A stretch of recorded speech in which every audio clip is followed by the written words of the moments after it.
This was a series of mainly small ship actions which occurred along the coast of what is now Ukraine during the Russo-Turkish War, as Russian and Turkish ships and boats supported their land armies in the struggle for control of Ochakov, a strategic position. The main actions at sea happened on 17, 18, 28 and 29 June and 9 July 1788. On 9 July also, the larger Turkish ships left, and on 14 July they fought the Russian Sevastopol fleet about 100 miles to the south. The parties. The Russians had a small sailing ship fleet, commanded by Alexiano, but finally taken command of by John Paul Jones on 6 June, and a gunboat flotilla, commanded by Prince Charles of Nassau-Siegen. Both of these men had been made Russian rear admirals, and were themselves commanded by Prince Potemkin. The Russian land armies were commanded by Suvorov. The Turks had a large mixed fleet, commanded by Karpudan Pasha Hassan el Ghazi, part of which came in close to support the fighting, and part of which stayed out. It is hard to determine the makeup of this force accurately. Most of its ships were probably armed merchantmen, carrying around 40 guns. A few were probably larger. Different accounts give different numbers, but according to an 8 April list from Istanbul, the fleet consisted of 12 battleships, 13 frigates, 2 bombs, 2 galleys, 10 gunboats and 6 fireships. There were some ebecs as well, but perhaps these were counted as frigates. Ships involved: Russia sailing ship fleet, Vladimir 48, Alexander Nevsky 40, Skory 40, Cherson 32, Siverts, Nikolai 26, Mali Alexander 34, sunk 28 June, Boristan 24, Taganrog 34, Pichela 24, Bogomata Torlan USV, Anna Grigory Potemkin Milent Bichuk flotilla. Turkey 12 battleships, mostly small, 13 frigates or ebecs, 2 bombs, 2 galleys, 10 gunboats, 6 fireships. Chronology. On 19 March 1788, the Russian sailing fleet moved from its position near Cherson to Cape Stanislav. On 21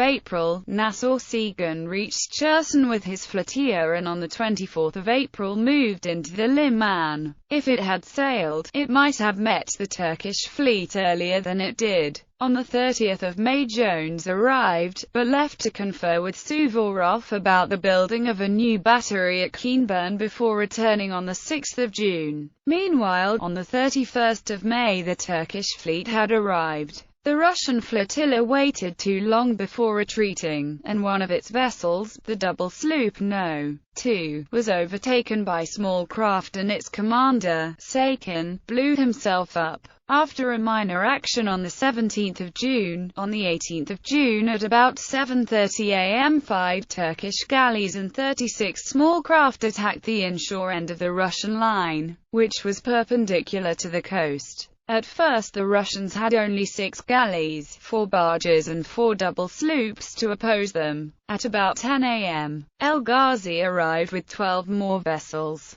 But Nassau-Siegen and Jones had advanced the offshore ends to bring their whole forces into action, and at 10:30 the Turks withdrew with the loss of 2 or 3 vessels burnt and blown up. At about 11 am, firing stopped, and by 12 pm, the Russian flotilla had rejoined the sailing ships. On 27 June at 12 pm, the Turkish fleet steered for the left end of the Russian line, but at 2 pm, their flagship ran aground and the other ships anchored in disarray. Adverse winds prevented the Russians from attacking until about 2 am, on 28 June, when it shifted to the NNE, but the Turkish ship had been refloated and the Turks tried to form a line. At about 4 am, all the Russians advanced, and at 5:15 am, they were in action. The Turkish second flagship ran aground, and Nassau-Siegen sent in the left wing of his flotilla to attack her. This left his right wing weak, and Mali Alexander was sunk by Turkish bombs.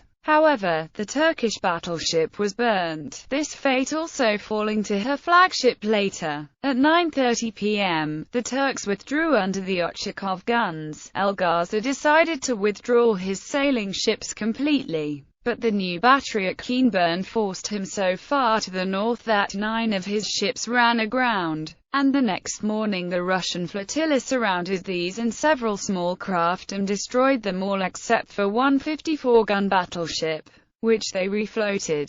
The Turks had lost 2 battleships and 885 captured on the 28th of June, and perhaps 8 battleships, 2 frigates, 2 ibex, 1 bomb, 1 galley and 1 transport, and 788 captured on the 29th of June. Russian casualties were 18 killed and 67 wounded in the flotilla, and probably slight losses in the sailing ships. The Turkish fleet appeared near Berezina-Dasi, west of Ochakov, on the 1st of July, to try to rescue the small craft, but decided not to pass the batteries again, and on the 9th of July it put to sea to meet the Russian Sevastopol fleet, which it fought in the Battle of Fidoni Sea to the south on the 14th of July. On the 9th of July also the Russian army began to assault Ochakov, and the Russian flotilla attacked the Turkish vessels there. Forces involved in this were as follows: Russian, 7 galleys, 7 double sloops, 7 floating batteries, 7 decked boats, and 22 gunboats. Turkish, 2 20-gun ibex frigates, 5 galleys, 1 Kurlangich, 1 16-gun brigantine, 1 bomb and 2 gunboats. At 3:15 a.m., firing started. The 2 Turkish gunboats and 1 galley were captured by the Russians and the rest were burnt. Firing ceased at 9:30. Russian casualties were 24 killed and 80 wounded.